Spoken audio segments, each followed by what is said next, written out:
couple of thanks to begin. We are so excited about this collaboration with CITP and so grateful to Arvind Narayanan for helping set this up, because this is exactly where we need to be, teaching into the future of journalism.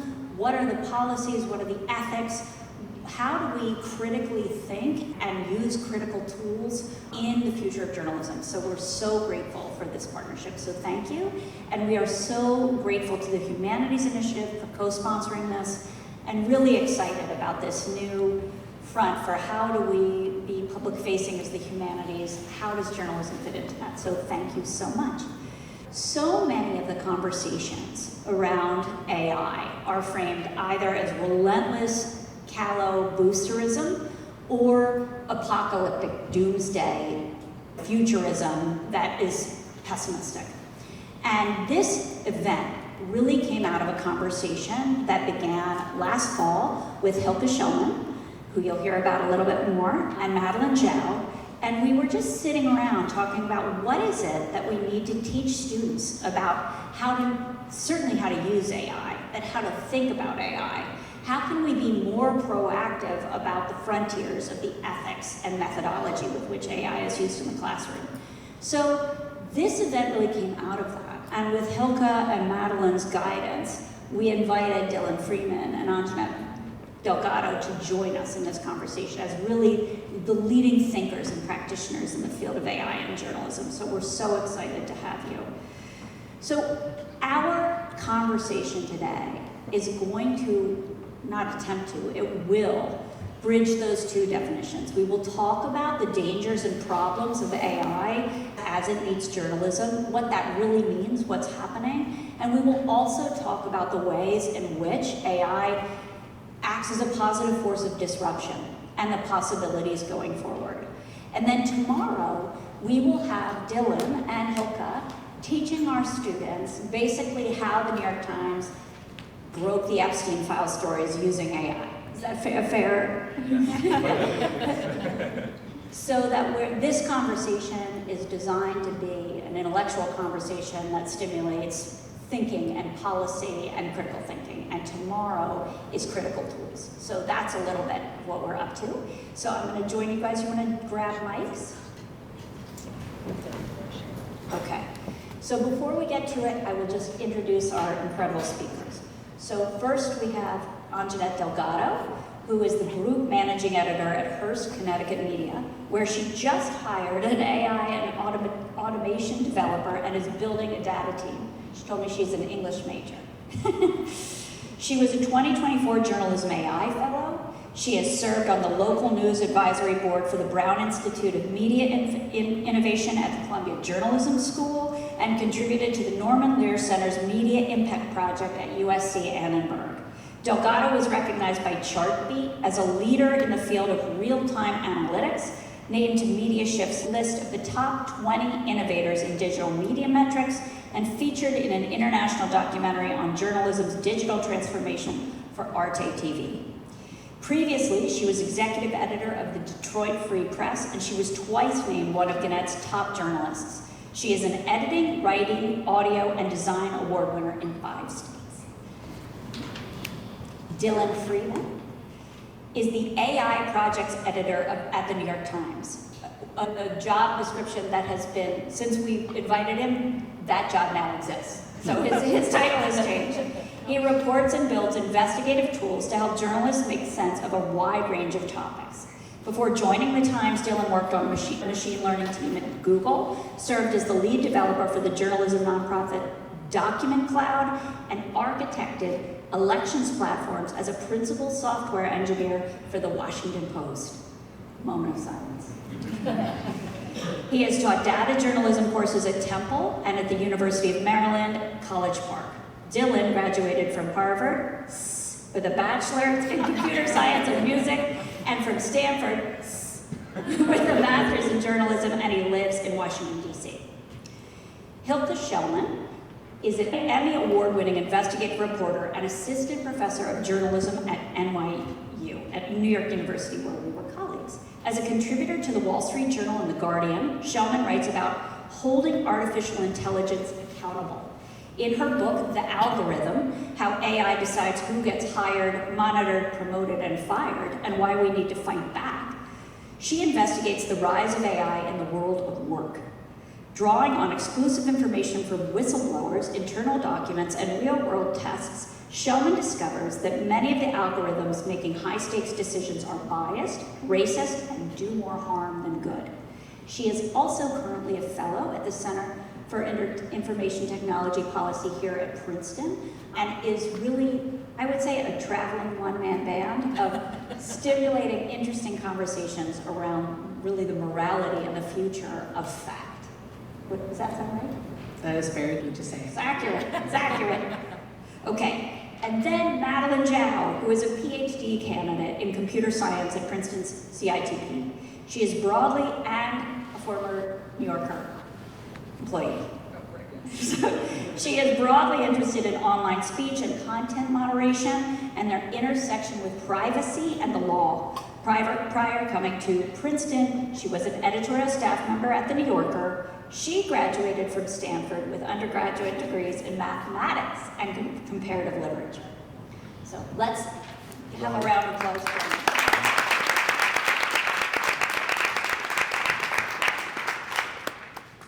Okay, so we thought we might begin our discussion today just asking Hilke if you would help frame we're going to break this into two to make sure we answer both like the doomsday analysis and this futuristic positivism, the positive piece.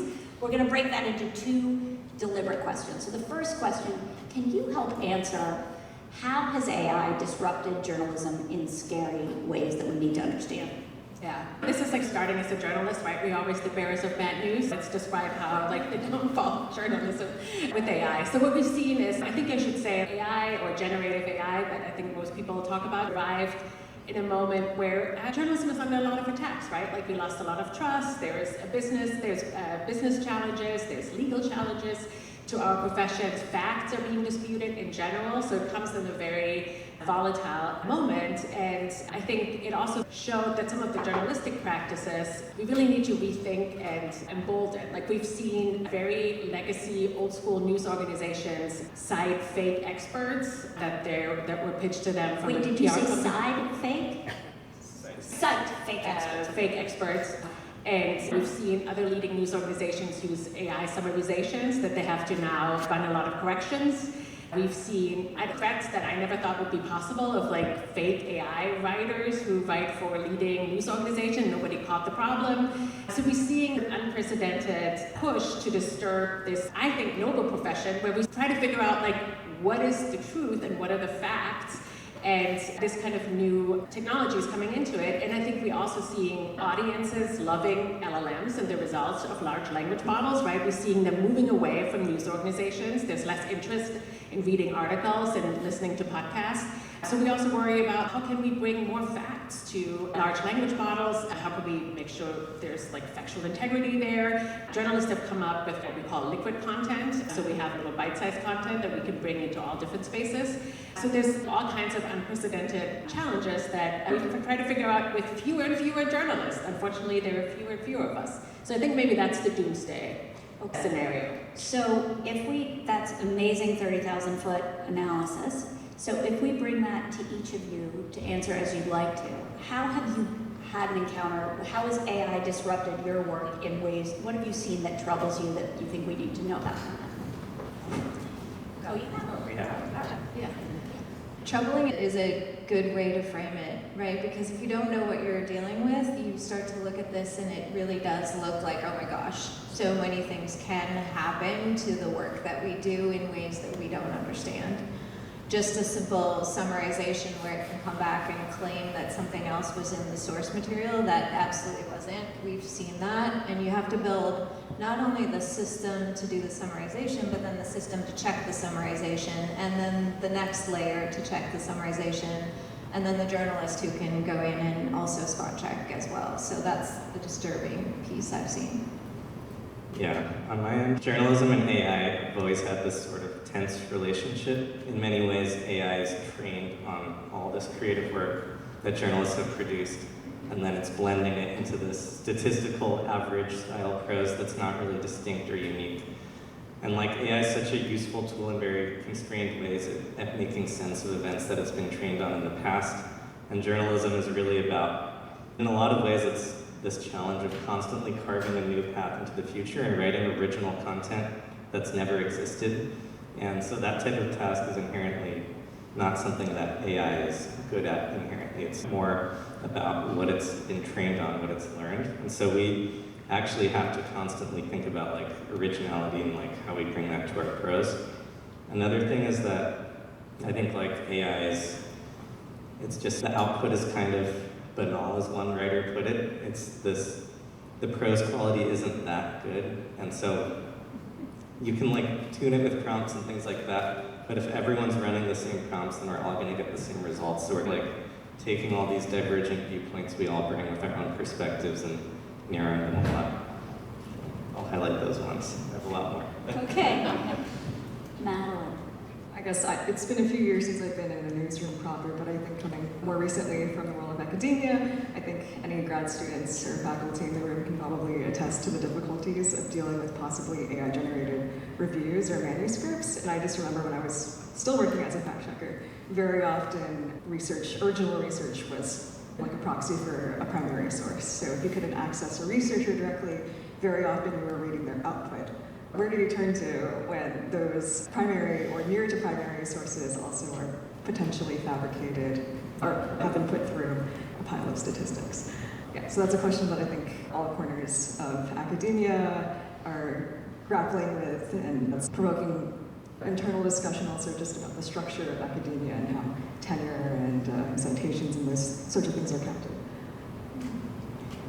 Okay, if we turn, and maybe you guys can answer this a little bit more in terms of writing the lead of a story, right? Where you have been proximate to if we turn to this positive or really exciting possibility of disruption. Since we first talked, I told you guys, I barely used AI 6 months ago, and now my kid is get off chat. And we'll talk about this a little bit more, but in terms of saving time for basic research that would take me 20 minutes to find, I can find that research in 2 minutes. Now, does it need to be fact-checked? It does, but that for getting basic facts, it can be super helpful and time-saving for journalists. But maybe you can talk to us, Hilke, a little bit about having studied this and watching it at 30,000 feet. Where do you see exciting possibilities? Yeah. I mean, it's like really so like inspiring to see all these journalists that like started kicking off like their like personal entrepreneurial spirit, which I think is really cool that we see all these folks like, I don't know, whenever they have time, Saturday night, like building their own tools, like thinking through, oh really, this workflow doesn't work and I'm gonna build my little tool. And I think that's really cool to see that there is not everyone in the industry, but a lot of people really pushing the envelope and can be their own creators, something that we had specialized data journalists for a long time, people like Dylan, who were like for developers who came into the industry, and now like people like me can do it. Like a few years ago, I was really frustrated because I found a lot of freedom of information requests with government agency, and I got hundreds of emails back, and this woman just rescheduled lunch 3 times before she went out on lunch. They had to read all these emails. And I was like, I need AI to fix this. And I was joking, but my colleague was like, I think we should build a tool. I was like, a journalist and a sociologist. But we worked with some developers. But we did, and we built it into Muckrock. That's how we met Dylan. Hilke, what did this tool do? So it doesn't delete anything. It just reorganizes things. It's like an early semantic search. I would probably call it now semantic search. But like you have like keywords and it learns over time. And so it just like repositions the threat. So if you don't want to read about lunch, you can bring this down, but it doesn't, because in freedom of information requests, you don't often know what is the smoking gun, right? I don't know what I'm getting. I'm getting hundreds of emails, purchase orders, every kind of thing from government agency. It is an overwhelming problem. How do I find the needle in the haystack if I don't know what the needle is that I'm finding, that I'm trying to find? So we use approximate semantic search to get a little closer, and you can train it over time. So you can tell that it can read 10 emails and say, oh, this works better, and then it will find tools in that category, find threats in that category. So it like cut down my time by 2/3 of the stuff that I need to read and that I don't want to read. So those things are really incredibly helpful. We have the entrepreneurial spirit, and then But now we need to bring it, I feel like, to like the institutionalizing, right? Like we have all these different journalists building these incredible tools, and it turns out a lot of them built the same tool, which is great, and the cost of building the tool has come down, and it takes way less time, so that's fine. But it's like, why are all the news organizations building the same tool over and over again? Shouldn't we have one organization that builds them for all? And also, there is an economic problem there too, right? That there are like folks who are freelancers or small news organizations who cannot, they don't have the man and woman power to build these tools, right? So are we going to build like a haves and a have-nots? And I think that worries me as well. And we need benchmarking of these tools, right? Not just like individualists doing these kinds of analysis. We need broad swath of benchmarks. This tool is good for this, and that should not only be proprietary knowledge to the few people at the New York Times who can do this, but it should be for all of us. I agree. Yeah, I'll say that I just bashed AI's ability to do original things a lot, because I think the way I frame my use of AI is around things that don't require being original, but leverage what AI is really good at, which is pattern matching, finding things, needles in haystacks. And the two avenues that I think are most fruitful for this are, one, transforming content. With AI, you can treat information like a liquid. You can take text and you can transcribe it, which we already have seen a lot. You can OCR text out of images, but you can also like transform a long version of text into a small version of text. I'll highlight a few stories to make it concrete, but there was a story where we got leaked Zoom recordings from this election nonprofit, and it was over 400 hours of Zoom recordings, and we had fewer than 400 hours until the election. And so it was like almost humanly impossible to go through all of this content. But we could use AI to take the videos, pull out the transcripts, and then leverage semantic search, which is going to be my number 2 thing I'll talk about, to find these insights and be able to tell a story really quickly. We also did a story where we analyzed Charlie Kirk's discourse after he died, and we wanted to see like what broad themes he brought up in his debates. And he, like, in over 5 years, I think, put out more than one podcast a day, which is just an unfathomable amount of like audio content.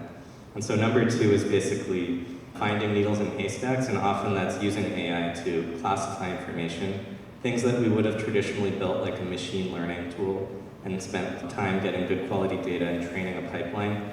Now, like, generative AI models are very good at just being 90% as good at that, but without having to spend any time training. And so we can have these pipelines where we find really plausible quotes or images or things that are relevant to the story we're covering, and then we can verify them ourselves, but we're verifying a much smaller set.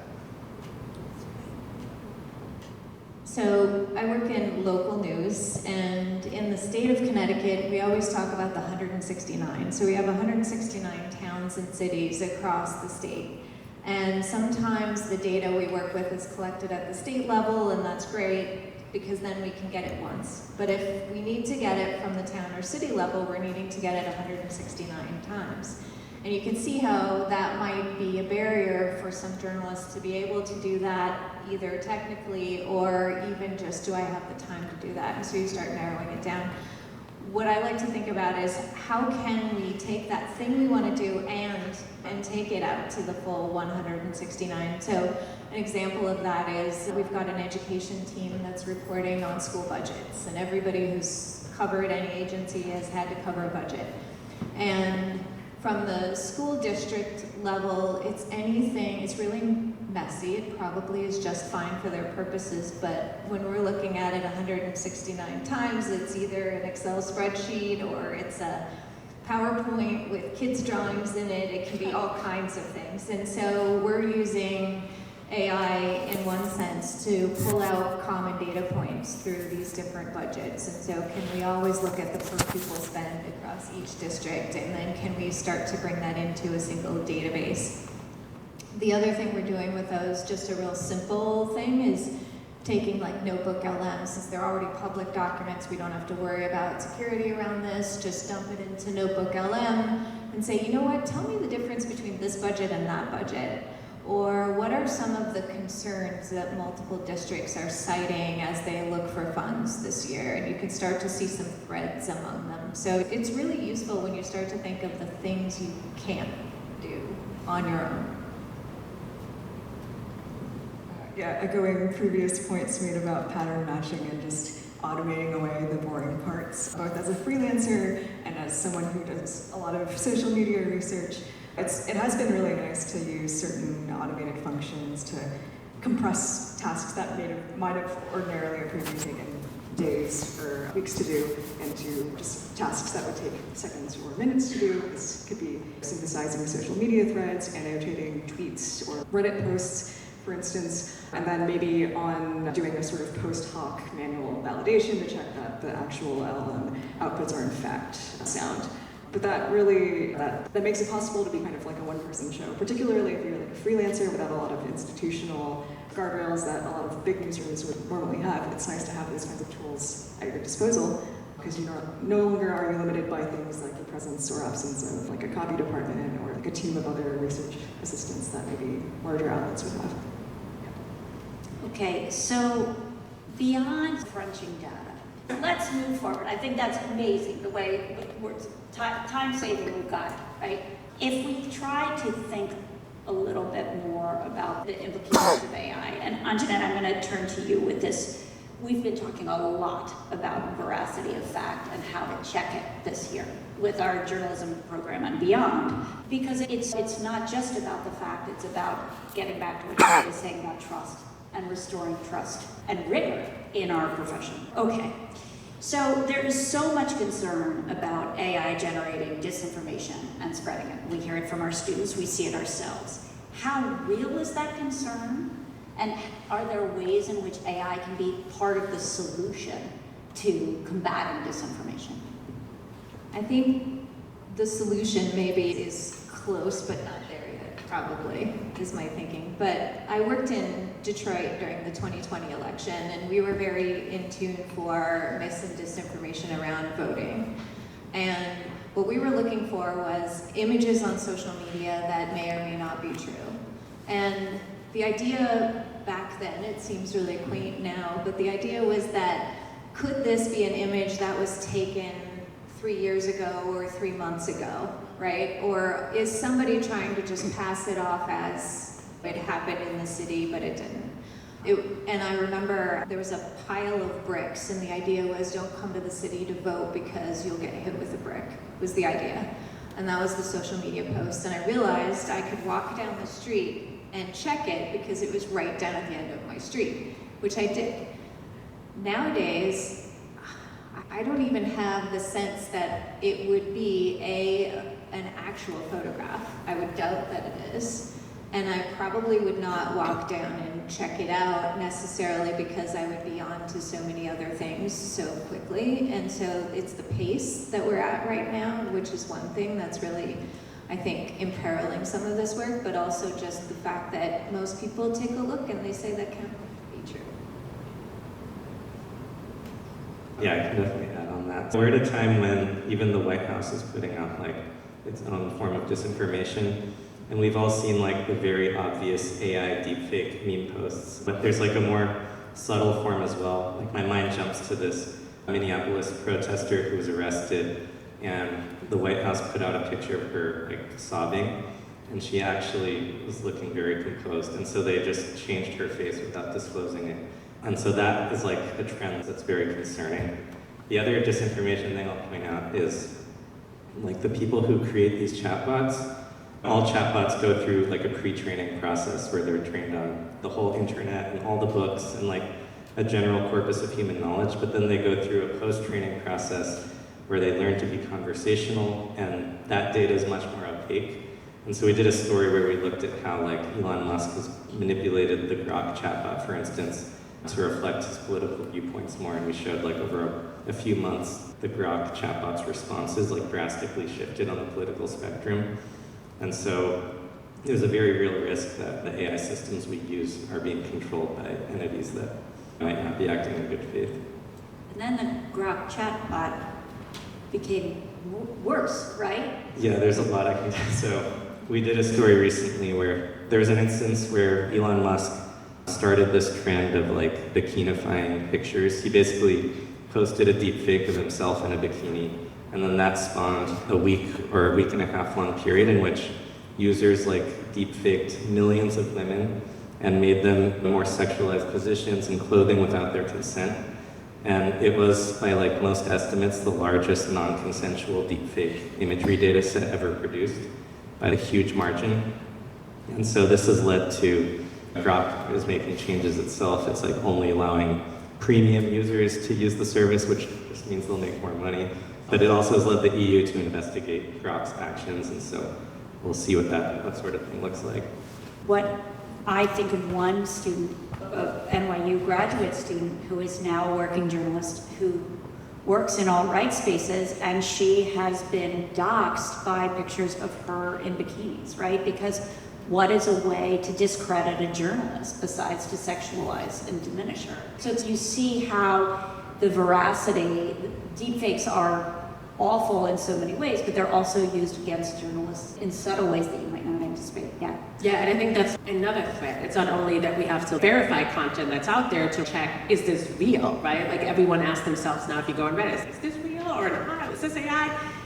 My partner and I ask each other 3 times a night, is this real or not? So that's one problem. I'm also personally very bad at spotting AI fakes, even though I've done deepfake coverage. I'm terrible when I take these tests. But I think there's also something to like a threat to journalism in a way that like we often rely on sources and whistleblowers giving us documents, and I really worry about, and we had some cases of that, right? Like of fake whistleblowers that generated these like beautiful documents that look like internal documents of Uber Eats. They generated photos of their batches that looked all very real to journalists.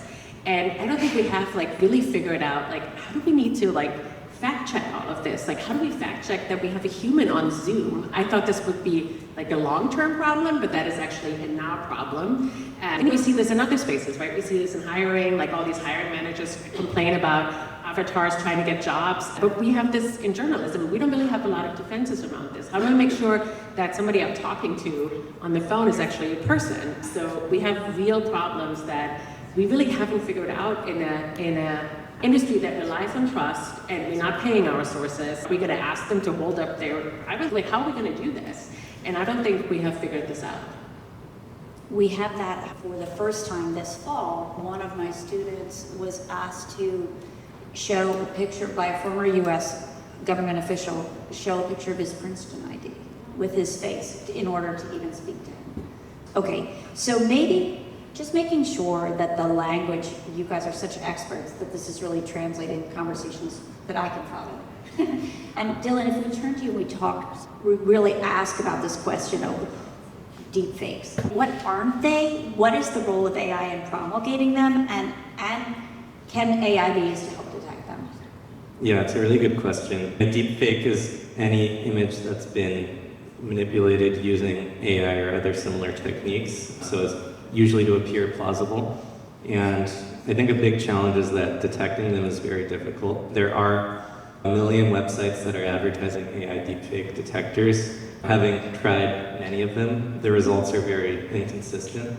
The techniques that they use, basically there's no like 100% way to detect AI generated deepfakes, and it's gotten much worse just in the last like couple months really, to the point where I went on Gemini like a week ago and I had a picture of 2 geese in a pond, and I had Gemini add a mallard, which is like a really innocuous use, right? And I did all this analysis. I even looked at like the JPEG compression artifacts, and there was nothing that indicated that that mallard didn't always exist in the photo, other than like Google's little synth ID watermark that they embed. So for a motivated actor, there is no problem deepfaking content.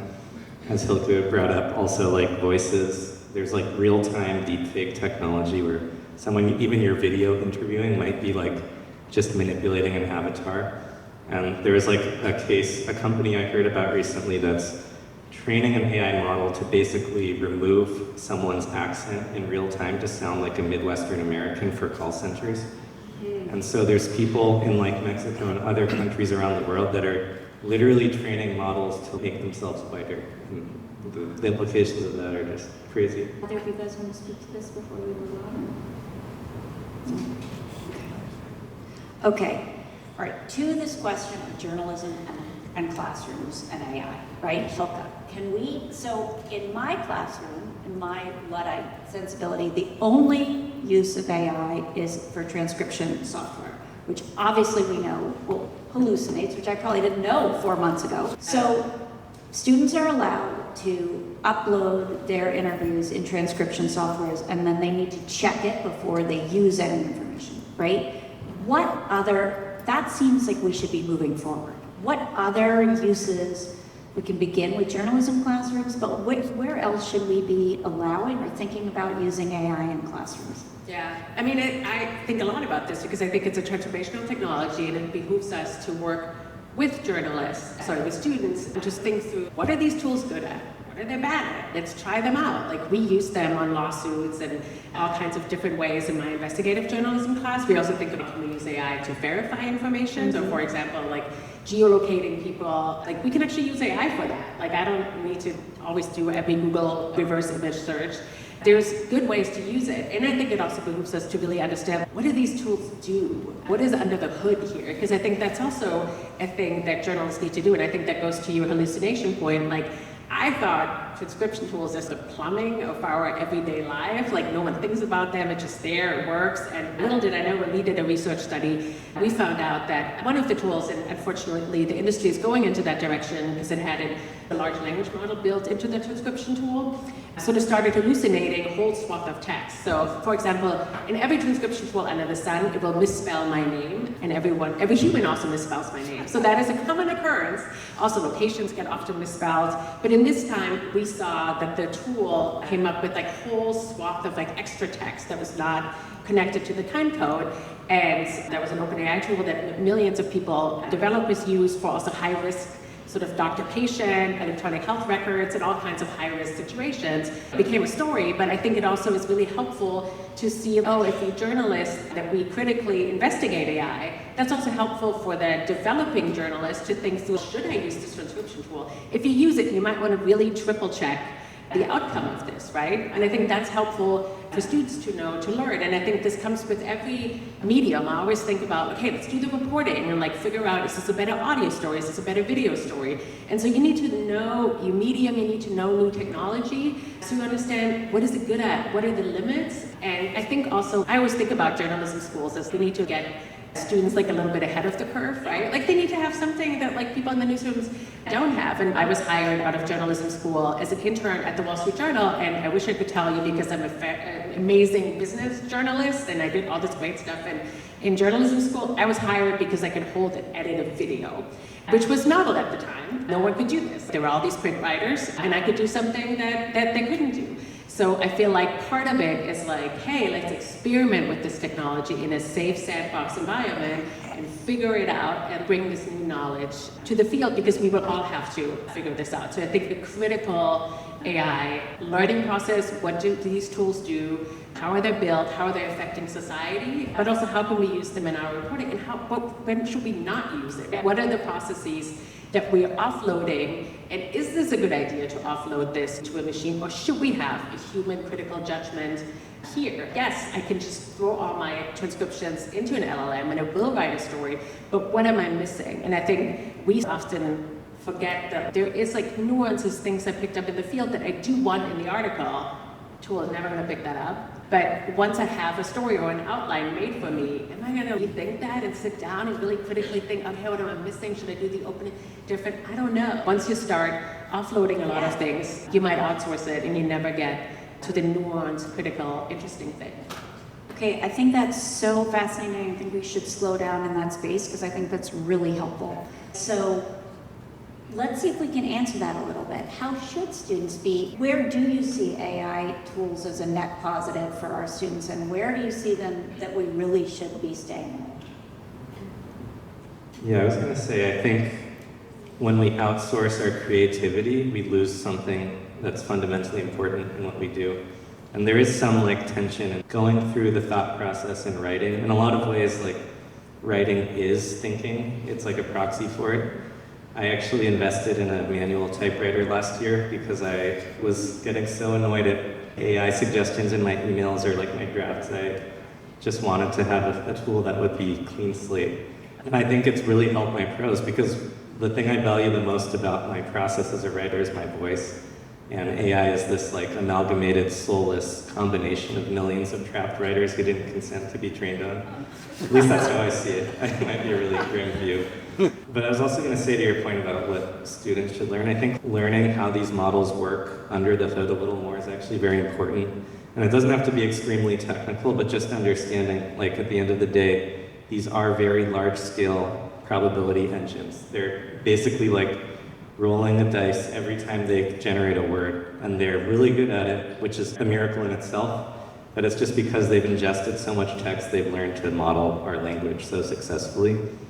But they'll do really weird things like a small percentage of the time, and like really weird things can happen. So understanding that hallucinations are, AI is not like hallucinating at one point and not at another point. It's always hallucinating, it just happens to be correct most of the time. Like the way we frame these things is really important. It is. And try to get it to do the same thing twice. Yes. That is really hard.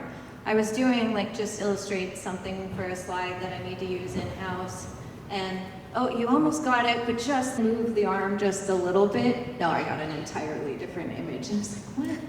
I think though, you know, the point Hilke's making about really interrogate the systems, that is so valuable. If you can approach this with an open mind and think about what it can do, what it can't do, get your hands in there, get them dirty, see what it's like, not just read about it, but see what it's like.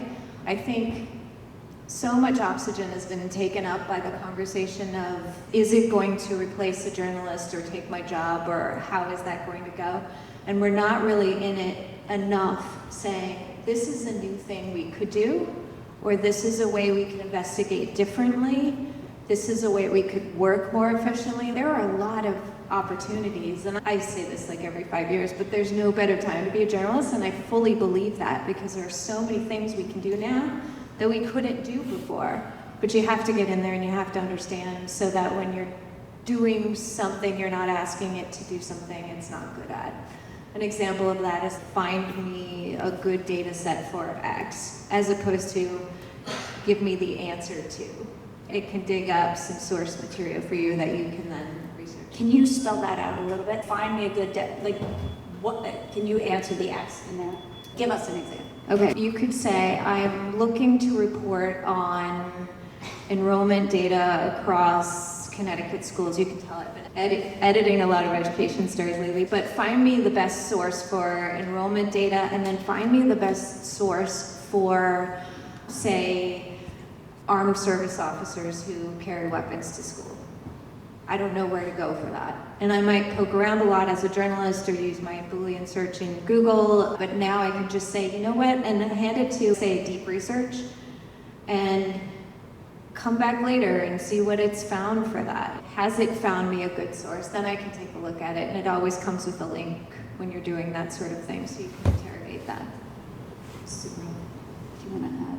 Yeah, I would second the point about using some of these chatbots as essentially like a footnote engine. Essentially the sort of, I think the same dictum that like a lot of maybe like elementary or middle school teachers gave you in like your first language arts class, and they're like, don't like trust what Wikipedia says, but scroll down. Yeah, also I've spoken to a number of teaching faculty friends who say they've incorporated like critical AI evaluation into their pedagogy, and will have their students critically read and evaluate code, but also long form. So ideally, fact checking is not necessarily something you outsource to these systems, but is a heuristic sense that you develop yourself, so that when you're reading or you're analyzing code, you're doing so critically, not just accepting everything wholesale, but saying like, does this seem valid, or do I smell a rat? And if I trust my intuition and I do smell a rat, I'm going to go off and do that research myself.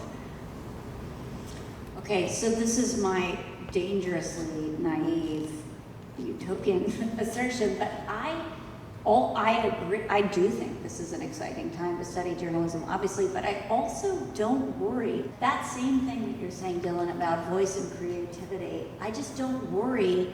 I think the prevalence of AI makes that all the more valuable because it's so distinctive. But again, that could be pretty naive. And I do not want to, so we're gonna turn it over pretty soon, and we're gonna start the conversation with our students, which we want to make sure you guys are thinking about your questions. That's why I see your eyes right there.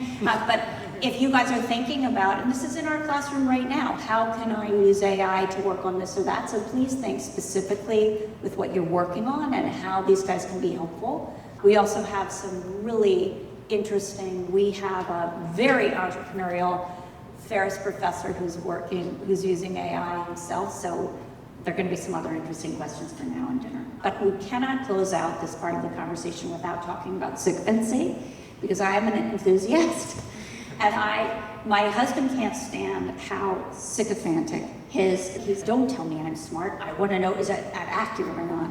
And in preparing for today, there's a story that Dylan did that is so chilling about, and I think about if we take this out of just information and we think about personal relation for students and students using AI and developing relationships. Can you talk a little bit about what that story revealed? Yeah, we found this man who had been using ChatGPT for a long time. His name was Alan Brooks. He's based in Toronto. And then one day his child was watching a video about pi, the mathematical constant, and he was like curious, so he asked ChatGPT to explain pi a little bit. And then as he was talking with ChatGPT, he was like asking some questions like, this doesn't make sense, this feels like a 2D way of understanding a 3D world and all this stuff. And ChatGPT started saying that he was onto something new that was huge, like a new discovery in mathematics. To his credit, was very skeptical. He pushed back like countless times and was like, this doesn't make sense, I didn't graduate high school.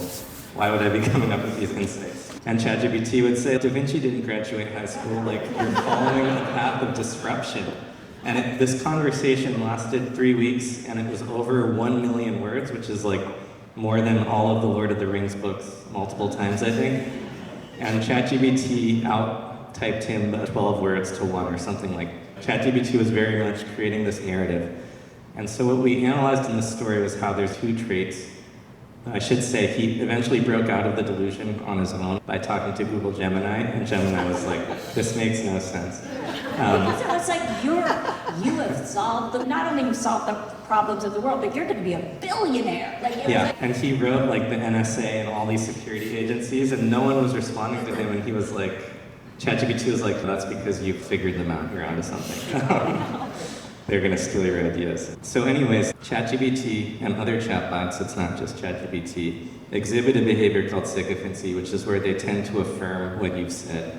And it can rear its head in like very places you wouldn't suspect, even if you ask for like a summary. Like ChatGPT is so good at producing a response that's shaped like what you want to hear that it's going to fill it in. And then it always tries to follow up in the discussion and be like, do you want me to do this? Do you want me to do that? And so it tries to extend a conversation. They trained it potentially on like engagement metrics. This one model that ChatGPT 4.0 basically, which was particularly egregious. And then they also exhibit this role-playing act. Like eventually, ChatGPT was like perpetuating a narrative sci-fi, and this user just thought he was talking to it as a companion. But ChatGPT is, I can't break the narrative and say their ideas are wrong. That would be really lame and it would break the flow, and probabilistically it wouldn't make sense given everything I've said before. And so these 2 like patterns can create this feedback loop. And I think at the time we reported this story, like people like Alan, like everyone was like, yeah, this happens, but it affects only people who are prone to mental illnesses, and it's really rare. And now, like I think after that, people have been like, yeah, obviously this happens. It's like there's like a switch in how people have been talking about this, and now I feel like a lot of people I talk to in general are like, oh yeah, my aunt has like a parasocial relationship with ChatGPT, and so forth. We did another story looking at when ChatGPT 5 came out, which was like ChatGPT's response to this in a little bit. They made it much less sycophantic, but that also meant users perceived it as less warm, less flattering. And this actually caused a large community online to freak out to the point where like one user said, ChatGPT 5 is wearing the skin of my dead friend. And it, just like all these people have developed some sort of social connection, and it might not be at the level of Alan Brooks where he thinks he solved mathematical things, but it could be companionship, it could be therapy, it could be medical advice. And it genuinely can potentially have some uses in those domains. I don't want to say it can't. But there's a problem if you have something that's sycophantic, it's not gonna be like, hey, I love you, but you're like wrong in this instance, as much as like a human expert might. And so there's a lot of social implications for how these models are being tested on the public without any guardrails, really. Have you guys seen the sycophancy affect journalism? I think there's a danger when even when you're finding a needle in a haystack, where a chatbot will try to give you an answer that looks like the needle you're trying to find, so like confirmation bias. And often, like, it's an acceptable case because you're verifying everything, but you should also check your priors and search the opposite of what you're looking for, or like the opposite point of view, to try to make sure you're actually being fair and representative. Super helpful. Okay, one more question and then we'll open it up to make sure that students are getting enough time to ask, and everybody is, because I think this conversation is going to be pretty interesting when it comes to us. So, okay, with the midterms, Anjanette, okay, we have students who will be out doing political reporting. How do you see in the next season, because that's close enough to estimate, like what tools are available now that you think students should really be thinking of using in reporting the next election cycle? Yeah, I can tell you what we're using, and this is helping us again get to a sense of scale that has been hard before, or to alert to news that we might have missed for a day or 2 days or 3 days, is just hooking a simple, like a Python web scraper to the ability to grab the document that you've got through the web scraper, turn it into Markdown through a Python library, and then feed it into an LLM and say, extract some of this useful information for me, and you can tell it exactly what to look for, give it a nice chunky prompt, and get to the point where from then it hands it back to the Python script and writes the information into a CSV. And now you've got, what we have then is a list of who's running for office and how to reach them. We've also got a list of who's giving what to different campaigns, just by connecting a couple of those things together. So I would think about how might you use existing tools and pair them.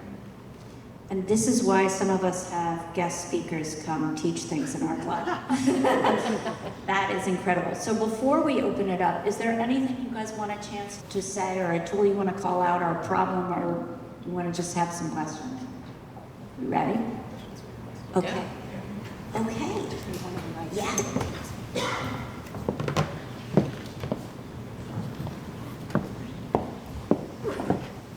Okay, so are there some questions for these guys? And please be as specific as you'd like to be, or as theoretical. Cece, question would you like? Hi, I'm Cece. Thank you so much for that presentation. It was super interesting. I have a question about security concerns when you're using AI. So one example that came up was like organizing your email, for instance. And I'm wondering, like, if you give an AI program your email, you give it access to your email, or give it some kind of information that's like sensitive on your computer, are there security concerns associated with that? And if so, how do you avoid them? Yeah, definitely. I think the security concerns, they definitely range. If you use an established tool that has like a terms of service and a privacy policy, and they say they won't train their models on your content, generally that's a line we've been comfortable with. There's always a risk of something happening. But I think the tail end of the security spectrum is like a tool like Moltbot, Moltbot, which was this open source like large language model agent that people have been installing on their Mac minis or other computers they have lying around, that has access to all their files. They can talk to it with WhatsApp. And there's been lots of cases of like people being too permissive with what it's allowed to access, and then it accidentally deletes like all their files or something like that. So that's just one dimension. I think there's a lot more. Yeah, I also worry about the privacy of information that we have, that sources trust us with very critical information, and they say this like off the record, anonymously, and then we throw it in like a transcription service that like, I don't know where that stuff goes. We really need to think this through. We had that problem with the Auto AI, then had a problem with the privacy I also think about, again, I love those freedom of information requests that I get from governments. Often they forget to redact. There's a lot of personal identifying information in there, and I don't want people to just throw that into LLMs or upload it somewhere to get it analyzed, because you might make this public, right? Like, we really haven't figured out, like, and we're still working on like the best practices to conserve that information and not make it open by accident, which we really absolutely do not want. Yeah, and I think this is one of the advantages of working for, say, a large company that can think through this work for you so that you don't have to. It's much harder if you're an independent journalist and considering this as you're reporting out a story. At Hearst, I wouldn't use a tool like that unless I was given it, and I think a lot about that. You also, if it comes right down to it, do you just run the model locally and have an air-gapped computer and just shut it all down so it doesn't connect to anything? But you have to think that through for sure. I think there are just some kind of tried and true things that folks I know who work with sensitive data sets will use. So I think most of my privacy and security friends and acquaintances will use Signal just for regular communications, Proton Mail maybe for sensitive emails, local models maybe if they want to do sort of limited, like on-device processing. But yeah, I think to the extent that you can, maybe try to skim like terms of service and privacy policies. I know it's an ask, but occasionally those things can tell you important things about what you're consenting to or not consenting to when you install something. Yeah, I think also news organizations need to really think that through, because I cover a lot of AI stories, so I talk to a lot of AI researchers, and we like record a lot of things, and sometimes they go off the record. And in one of my freelance contracts, I was like, wait a second, I'm not turning all these audio recordings and transcription in, because can you verify that you're not going to use this for the next training of the model? And stuff that I was like, oh, I actually never did think about this, but we have to have that in the contract, because people go off the record with information and we can't let that seep out. Like, I think that's actually stuff that that we don't think about all the time. Can we ask these models as journalists to report honestly about what, can we, I don't know if he's, can we ask the models themselves to report honestly on the pitfalls of their use with privacy, or no? Can we interrogate? No. So to Anjanette's point, like the New York Times, we have like enterprise contracts with different AI companies, and part of the agreement when we like form those relationships is that models won't train on our content. Generally, if you use like the free version of ChatGPT or Claude or other chatbots, that guarantee is not in place. And so they might be training on your conversations, even if they say they're anonymizing them. I don't know for sure, but I think if you get the pro version of these models, they don't train on your content. And if you use the API version, which is for developers, they don't train on your content as well. I wonder how many people in this room are currently involved in a lawsuit by the unlawful use of their material. Who is that? Yeah. Many of us are now in these large class action suits because AI is using and training on our material, right? Okay. Are there other questions? And I think in addition to students, I know we've got lots of interesting folks who are working in different aspects of AI who might have questions about journalism. Oh, yes. I'm an alum class of 73, and I'm professor of journalism at a different university than any of these fancy ones. Most of my colleagues are telling their students, don't use AI, avoid it at all costs. I took the opposite approach, and all of my students must use AI for all assignments. Must hand in the prompt, must hand in 5 levels of digging deeper and an original final essay. My concern is that over time, these final essays, even though they're original, have a remarkable sameness to them. As if they've been run through what I call the blanderizer. Yeah. My concern here is what information people refer to as a positive feedback loop. That we're taking stuff we derive from AI, writing about it, and it's getting fed back into AIs as original content. That, to me, means over time, all of our information resources will become blanderized. Can you guys talk about the blanderizer? Yeah, 100%. That's actively happening. I think about like websites like stackoverflow.com, which for developers, it's like a question and answer forum where you might be like, I need help with this in my code, and then a human will answer. Activity on websites like that is like plummeted to pre-2012 levels. Dylan, can you repeat that whole thing? Yeah. Stackoverflow.com is a forum where developers can pose questions and other developers will answer them. And that website has seen a precipitous drop in activity since the rise of generative AI 2022 onwards, to the point where basically nobody's really going to these websites. They're just using chatbots to derive the information. And so you're seeing like this information economy collapse in a way where there's not a source of high quality human curated information.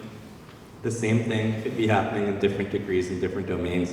Even with news, people are getting their news content summarized by chatbots. They're not clicking on the links and the sources. It's all becoming blanderized. We're just reading these summaries that all look and feel the same. They have this tinniness to them. And so yeah, it's absolutely a huge issue. I think also in a way that like large language models are really good at like looking back and taking past data and past things, but they're really bad. They might find like a pattern in the data that we haven't seen before or something like that, but they're really bad at like understanding like what is the newest consequence. That's actually when you start talking to humans and you have a human conversation and they make a weird remark that you're like, what did you just say? And you find a new story. Like you're not getting that from a tool that looks at data from the past. And I think that's a real problem if you have students like using LLMs to find story ideas. And it's I know, it's hard to pick up the phone these days, pick up the phone. Or go and talk to people, and they will tell you new things. Every time when I was at the Wall Street Journal, every time I went out, I mostly covered New York, I came back with 5 story ideas. 6 people were like, oh, look at that, and have you, like, they say this, and some of them were not stories, to be honest. They were just random people telling me things. But sometimes they were real gems of stories. Like, it's really amazing, and like a large language model cannot get you that. The analytics tools we use now to see which story is performing and who's reading what, they'll suggest story idea. Oh, this one's doing well. Here's 5 other stories you could do that are like that one. And it's being baked into the tools that we're getting. I think we have 8 billion distinct intelligences, and we're feeding all of that into 4 different intelligences, like the chatbots. So even if they're the best intelligences, they're all the same. Hi, yes, my name is Devin Rudolph. I'm a sophomore interested in the journalism minor. Thank you all for being here. As a writer for the Prince, I had questions about policies at maybe an institutional level. For example, with editing, should AI be allowed to make edits for AP style, for checking names and making sure they're spelled right? Should AI be allowed to make substantive edits? Should it be trained on our past articles? And with all of this, what level should be disclosed to our readers, and at what point should we be required to make some type of disclosure? That's the Daily Princeton. So I think actually letting it do the work is one thing, but taking it a step backwards and just saying, much like spell check does, flag something for me. That's a really useful way to approach it. You can give it the AP style book and say, flag AP style for me. You could, I've seen others experiment with a bias check. Read through this story and tell me if you spot bias, and it'll flag things like this quote sounds over the top, or your sources are all advocates and not independent researchers, or things like that. I think those can be useful. I would be very wary about handing it over. And I'll tell you too, working at Hearst, we have a very defined AI policy that is publicly available, and we tell you what we use it for and what we're not. Yeah, I think similarly at the Times we have basically published our policy, and I'm not going to say that it's not condoned to use AI for editing, though I certainly wouldn't recommend it for that. I think it's like an evolving technology, and we don't want to like completely close the door on a use case necessarily without fully understanding it. But that said, I do think using AI to edit will produce situations where it is almost identical to using it to write. Like you'll have the language that looks like ChatGPT's that's very similar, And so I think it's a risk. Using it, like Anjanette said, to flag like style book and things like that is something we're exploring. I think it's also really great, like English isn't my first language, so it's really helpful to like help me with grammar mistakes and that I would never catch. So I think it can be helpful in these very basic instances. I'm also like amazed about human editors, to be honest. I've taken like some of my first drafts that I'm about to send to an editor and run it through ChatGPT. Some interesting, I don't know, helpful things sometimes. But then when I get my copy back from an editor and I talk to them and like they're pulling out ideas and things that I'm like, that is just not doable for an LLM that like blenderizes everything. That is, I feel like we all need an editor, really. I'm very angry at an editor today, so I don't feel like I can be fine with ChatGPT. Are there some other questions? Yeah. Hi there. Thank you so much for putting on this program. My name is Ben. I'm a researcher at the AI Society Lab here and also at CITP. I had two questions for you, Dylan. One is that you were talking about this example before with the photo you took of the two geese and the mallard, and then it sounded like you used Gemini to add the mallard, and that would imprint the scent ID. Sorry, I can't fully understand. What did you say on that one? Oh, so on that, you were talking about the example where you took a photograph of two geese in a pond, and then you used Google Gemini to add a mallard. And my understanding of your assessment of the deepfake detectors was that even with the imprint of the Google Scent ID, many of them failed to detect it as AI generated. And my question for you is, because Scent ID is for Google products only, but it's not industry-wide application.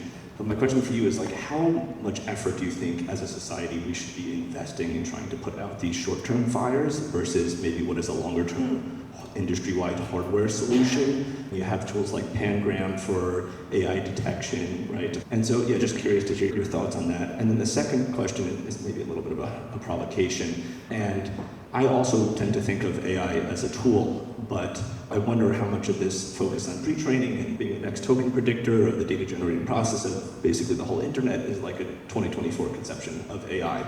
And I wonder what you make of the kind of enhanced RL, long time horizon training, increased in context learning, and these things being able to calibrate and be somewhat more situationally aware, and whether you think that's changing your conception of the paradigm of what these tools or entities are capable of. Thank you. Yeah, that's a great question. Multiple. Let me try to. Can you just parse that in language for those of us who are? Yeah. So the first question was like with deepfake photo that I talked about, where I added a mallard and it was like mostly undetectable by deepfake analysis. And then, sorry, what was I supposed to answer on that one? So how much do you think we should be, how much effort do you think as a society? Oh, great. Focus on, like, how much should we be putting out short-term fires versus investing in, like, better infrastructure or ways to detect these, like detectors and things like that? Yeah, I think there's, like, a technical answer and then a social answer. And I think, like, the technical answer is we should try everything still and keep investing in technology to detect these types of things and to embed watermarks in the generation of them. But there'll always be pitfalls with that. The social answer is that you like always need to, with journalism especially, have a way to link a piece of information to a human that you can talk to. That's like really the epistemological advantage of journalism and how it works, is like we talk to people. And so we break that barrier, and that AI is not going to erode that. It's AI proof in a way. So that's how I see that one. And then the second question, can you remind me again? Sorry, my memory's off. Is your conception of what AI as being kind of next to? Oh, yeah. So, yeah, this whole idea with all these new advancements in reinforcement learning, which is basically a fancy way of rewarding a model for exhibiting certain behaviors and not. AI has made dramatic improvements. I use it for coding a lot, and in the last 6 months, it's become incredible. I think coding is a task that's well suited for AI because it's so verifiable. There's ways to construct experiments with a right answer and a wrong answer. And writing is very hard for AI because there's no right answer. And so an AI might learn like a right answer as being like something that sounds very good, but then that becomes cliche in a few months once everyone's using that. And so like society, culture, it's all this like this intense feedback loop of how we communicate. And so I think it's possible AI is really good at writing, but then we get sick of it really quickly. The models don't adapt fast enough. Just as a creative purist, I bash the ability of AI to generate original content a lot.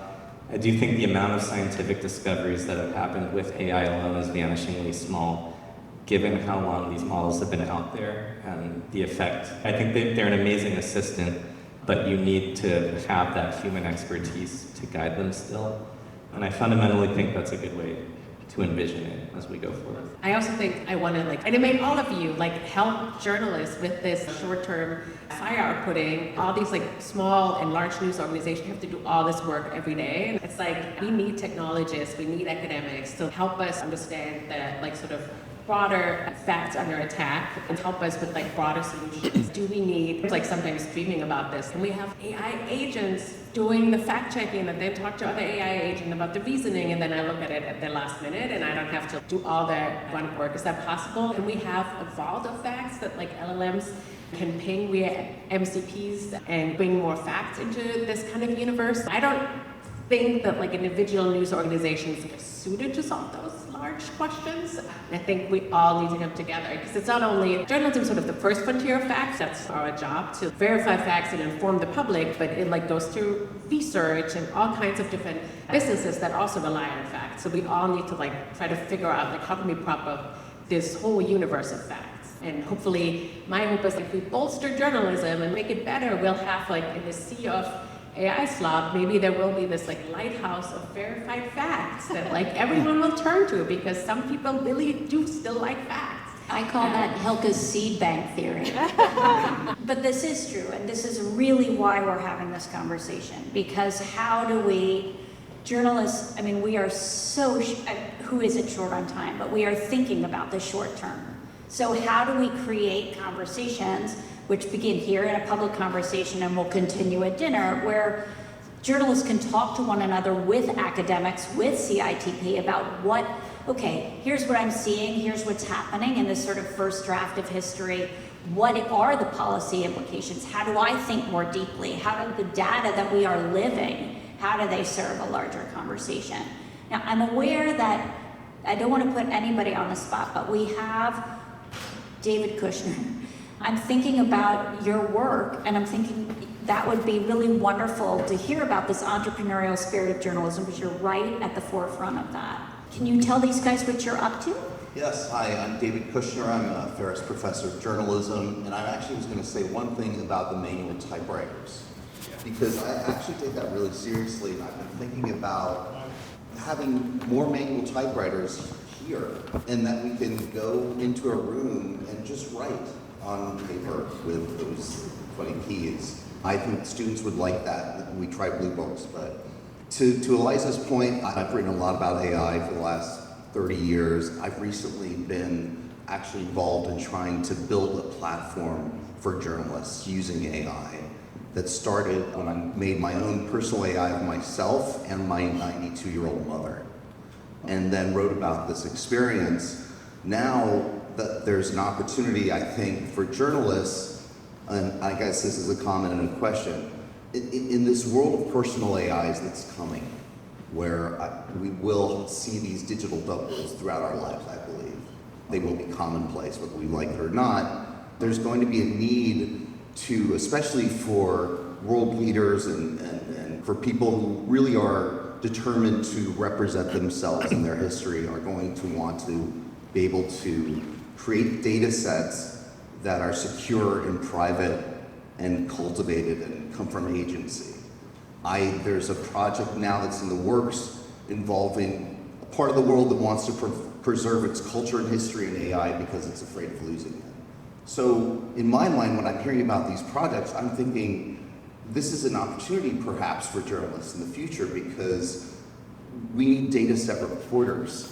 We need people to go out and to get that, and who are skilled and know how to get these stories, because you're right, if we leave it to Grok and everyone else, what happens to representation? So it's a bigger, longer conversation, but I'm trying to work on something now. I'm hopeful that AI can create new opportunities for reporters. And I guess the question I have for you would be how you see AI affecting storytelling in our craft. Because from what I've seen, if you even look back at the advent of the internet and look at how that's created a whole new platform for storytelling.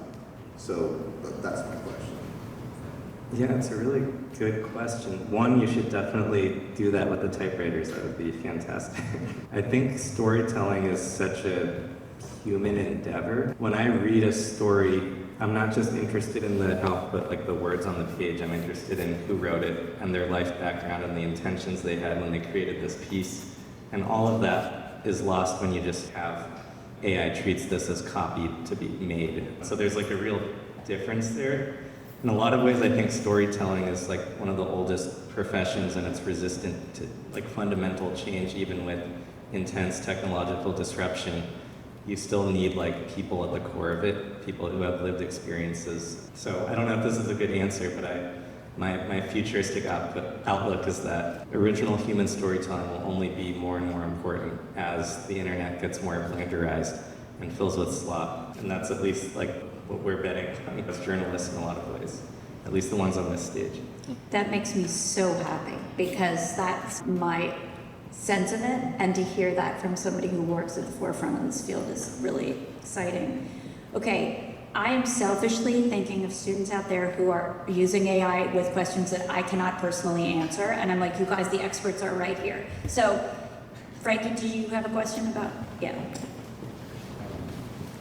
Thank you. I'm Frankie. It's been awesome.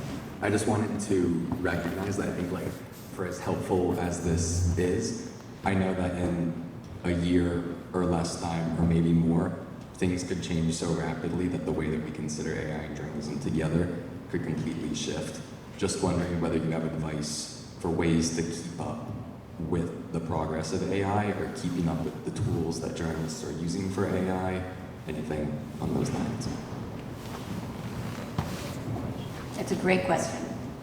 So I think the place I use right now to keep most up to date is LinkedIn. I find it's really helpful. It's old school social media, but like it's super helpful, and journalists are on there all the time saying, look, I made this, or that type of thing. I would also say find people that you can spend time with who are doing this. So just the face-to-face conversations that we're able to have over drinks in New York or something like that is also very helpful, but it changes very fast. A year ago, it couldn't really spell in an image, and now it can spell perfectly well in an image, and it's hard to keep up if you're not always in it.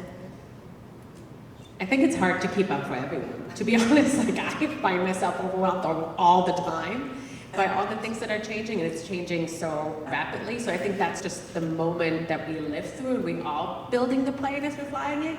So I think being conscious about that might be also really helpful. I think to the extent possible, try to go straight to the source when it comes to things like data sets and quotes and people. Like, I think there are lots of, you should come to the workshop tomorrow, but I think there are lots of like open source data sets that people are maintaining and updating. And you should familiarize yourself with those data sets and how to work with them and how to access them. Because no matter what the AI does, you then will be well equipped to know what's actually happening from a sort of primary source standpoint.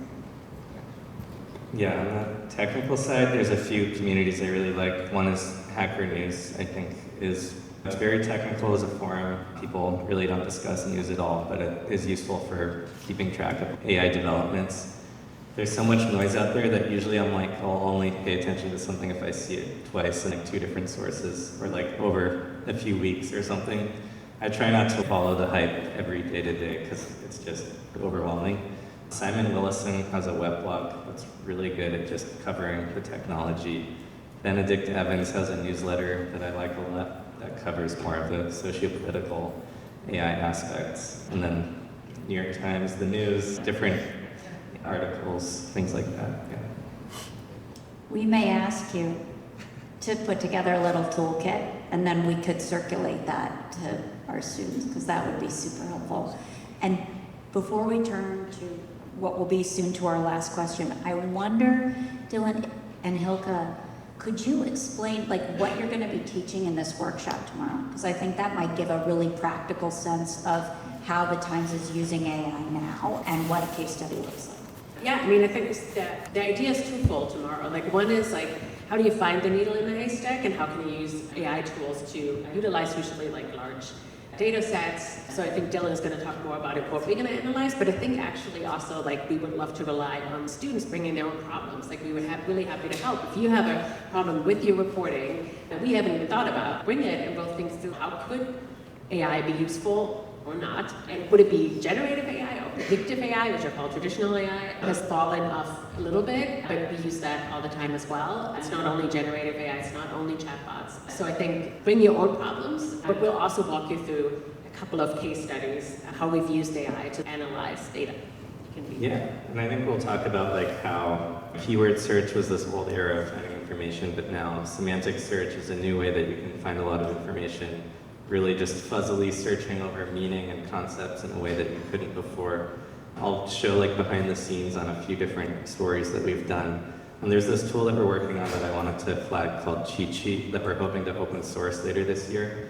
It's like a smart kind of spreadsheet tool where you can add AI columns that classify information that you can then manually vet. So I'll show like the process of how that tool works as well. That sounds awesome. Okay, we might have time for 2 more questions, but we're just, okay? Yeah, Lulu. Hi, I'm Lulu. Thank you so much for coming to talk to us. I guess I have a question that's a little bit similar to the Blanderizer question, the storytelling question. But as a student and as a growing journalist, I feel like my voice is an amalgamation of what I read and what I'm looking into and a lot of literature. And right now, if we're supposed to be digging into AI, reading AI, I guess, how do I and how do us as people who are growing our voice resist not turning into AI, because that's impossible, but like, how are we supposed to, what's your advice for us to not turn into the Blanderizer? Like, what should we read? What should we do? Yeah, don't outsource the writing and the thinking, right? Keep that with yourself and like think through. I think actually like in critically assessing AI, get to the point of like maybe not using for writing and finding your own voice and think through. Sometimes it helps take a step back and be like, what am I doing here? What do I care about? What do I want to do? What do I want to investigate or research or work on? And what is my personal perspective in this? And I think that can also understand maybe what your niche will be in journalism, but also what your voice is. And just to be clear, Lulu, which you well know, but in most of our classes right now, writing with AI is completely off the table, and editing too. And it's just good to hear that reinforced, that for all the cool tools that we can think about and learn about, that these core principles of integrity are not outsourceable. Yeah, I was going to say, I think the easiest way not to use AI for your writing is to not use AI for your writing. It sounds really obvious, but I think just the fact that you're exercising that restraint and thinking of it means you're like far ahead in this endeavor. In the last year, I don't think I've used AI once for anything where I'm writing original content, except for a letter to an insurance company. You do a disservice to your audience, I think, when you use AI, because it's showing the audience that they're not worth your time in a way, and so unless it's an insurance agency. No. One hopeful aspect of this, which we talked a little bit before the panel, is a lot of us have, my 12-year-old uses the phrase "that's AI" for meaning that's not true, having nothing, that's AI, that's a falsity, right? And I see that in you guys. I hear in our classrooms, as we were talking about, a not use of social media for news gathering, because people are I can't tell whether that's AI anymore, a kind of hygiene and a skepticism and a critical eye, and that is true of the 12-year-old. They can read AI certainly better than I can. So in some ways, I think this is happening, that these guys they're safeguarding their integrity and individuality in ways that is almost beyond. It's like looking at how Facebook dupes an older generation. It's an interesting, I think you have a lot of these safeguards built in. Okay, we have time for one last question. Yes, okay, this hand's been up for a while. Thank you. My name is Marianne. I wanted to say thank you so much for creating this wonderful space and dialogue. I'm a postdoc at CITP. My question, I guess, to round us out is there's a perception, fair or unfair, that somewhere along the way journalism missed the first boat on digitization and was slow to understand how important platforms were going to be, and it was a challenging time to find sort of economic sustainability.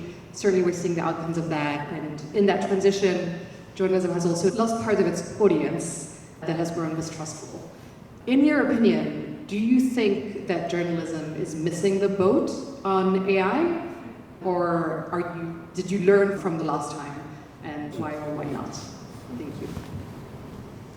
I think I'm keenly aware that we missed the boat on the last time on the digital transformation and social media transformation. So I think there is a keen awareness to not miss the boat. I'm not saying that like every CEO of every news organization is doing that, but I think for journalists, they keenly are aware of this. And I think we are all, and I think we're still in this phase where we use it a lot for efficiency. I'm also like really curious and creative. Oh, what is going to be the AI storytelling outside of liquid content? And will we be able to have a new way of telling stories that we haven't done before? And I think that's a cool challenge. But I think, yeah, I mean, it does, I think I'm worried sometimes that news organizations are missing the boat, really understanding, hey, our audience are moving to LLMs. What does that mean for our content, for our business model, for facts? And I think you pointed out in like your presentation that it's like funny the reverse, that we always talk about, oh, journalism doesn't have a lot of trust left, but actually like when you see in LLM results that like when it says, oh, the BBC said this, suddenly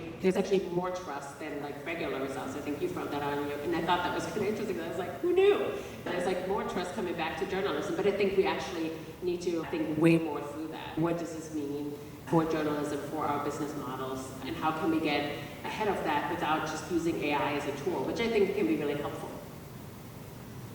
Yeah, I think there's a spectrum, obviously. Most newsrooms are not nearly as well resourced as the New York Times, obviously.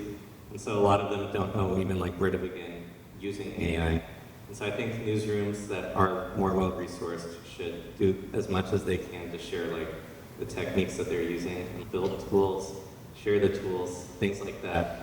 I think in the converse end, there's some news organizations that have adopted AI too much, and that's led to all sorts of problems. I think like any tool or reader-facing experience we build, if we shift the burden of verification to the reader, we're breaking like a fundamental contract with the news where it's, here's some information that might be correct, verify it, and it's like, what are we doing here? That said, readers like that, but let the tech companies build that sort of thing is my take, because it's all going to sound the same. It's all going to be blenderized anyways. Yeah, I think we could certainly move quicker. I also think, though, I've been around long enough that I've been through each one of these phases, starting with first putting stories online, and I think we're smarter now. And so it's not so much that we're missing it, it's that we're really thinking critically about what it can and can't do, and trying to take the right steps. We learned with a lot of the previous steps, like you've all heard the pivot to video, right, where we all invested in all of that and walked away from some of the core things that we do. There have just been risks in jumping too quickly. And so I think we're just smarter. Not that we can't go faster, but we're smarter.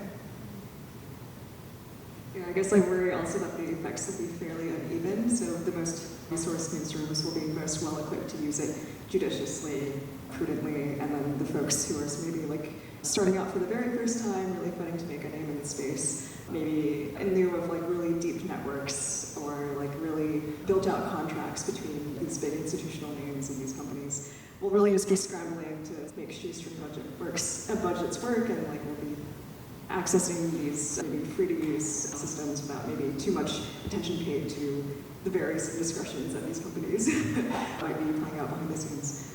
Yeah, uneven effects. Right? Okay, this has been really interesting and a little bit mind-bending, and we are so grateful to you guys for leaving your newsrooms and your desks and coming here and talking to us in real time. as real people. So thanks.